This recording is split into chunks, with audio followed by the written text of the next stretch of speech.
নমস্কার বন্ধুরা, আমি তনুজা। আজ আমি দেখাবো আমার আজকে ছাদ বাগানের গ্লাডেরিয়া ফুল।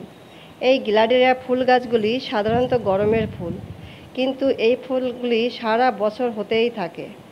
আমি এই গাছগুলি এপ্রিল মাসের চারা বানিয়ে বানিয়েছি। আমার পুরনো গাছগুলি থেকে চারা বানিয়ে আমি এই গাছগুলিকে আবার ছোট ছোট করে নতুন করে বানিয়েছি। দেখুন, এই ফুলগুলি সাধারণত সারা বছর গাছে ফুটতে থাকে এবং গাছে সারা বছর ফোটার জন্য ছাদ বাগান সবসময় ফুলে ভরা থাকে। বন্ধুরা, এই ফুলগুলি সাধারণত আমার কাছে আছে 3 কালারের, একটা হলুদ, একটা লাল এবং একটা মিক্স কালার। দেখুন বন্ধুরা, এই গাছগুলি এত সুন্দর গ্রো করেছে যে ফুলগুলি সবে শুরু হয়েছে।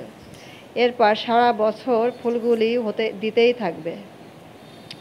বন্ধুরা, যদি এই ফুল গাছগুলি আপনারা ছাদ বাগানে কিছু রেখে দেন, তাহলে ছাদ বাগান সারা বছর ফুলে ফুলে ভরে থাকবে।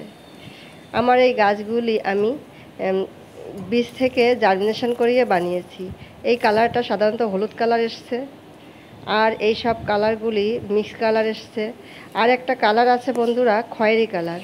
সে কালারটা আমার কাছে নেই, কিন্তু বন্ধুরা এই কালারগুলি এত সুন্দর, একদম সারা বছর ফুটে থাকে বলে ছাদ বাগানটা সারা বছর ফুলে ভরে থাকে।